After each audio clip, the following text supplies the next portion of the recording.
بسم اللہ الرحمن الرحیم۔ درود ابراہیم کے حقوق کیا ہیں؟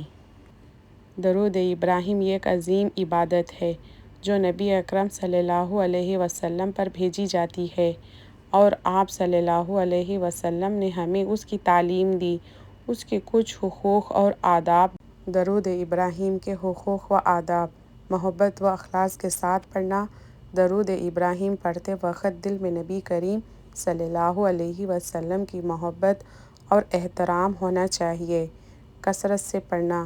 مسلمان پر لازم ہے کہ وہ نبی کریم صلی اللہ علیہ وسلم پر درود بھیجنے کی کوشش زیادہ کرے، خاص طور پر نمازوں میں، اذان کے بعد، دعا کے وقت اور جمعہ کے دن۔ نماز میں پڑھنا فرض ہے۔ درود ابراہیم نماز کے تشہد آخری میں پڑھنا واجب اور لازم ہے۔ یہ اس کا سب سے بڑا حق ہے۔ دراصل الفاظ کے ساتھ پڑھنا۔ درود ابراہیم کے الفاظ بدلنے یا کم کرنے کی بجائے وہی پڑھنا جو نبی کریم صلی اللہ علیہ وسلم نے سکھایا ہے۔ نبی کریم صلی اللہ علیہ وسلم کی تعظیم کے ساتھ پڑھنا۔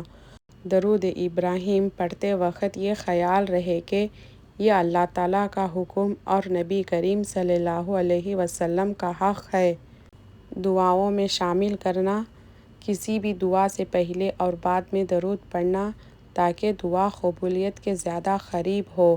نیت یہ ہو کہ اللہ کی رضا اور نبی کریم صلی اللہ علیہ وسلم کی شفاعت حاصل ہو۔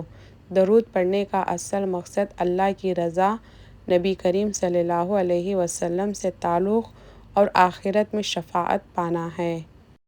درود ابراہیم کا سب سے بڑا حق نماز میں پڑھنا ہے، اور باقی یہ کہ مسلمان اسے محبت، اخلاص اور کثرت سے پڑھنا تاکہ اللہ کی رحمت اور نبی کریم صلی اللہ علیہ وسلم کی شفاعت نصیب ہو۔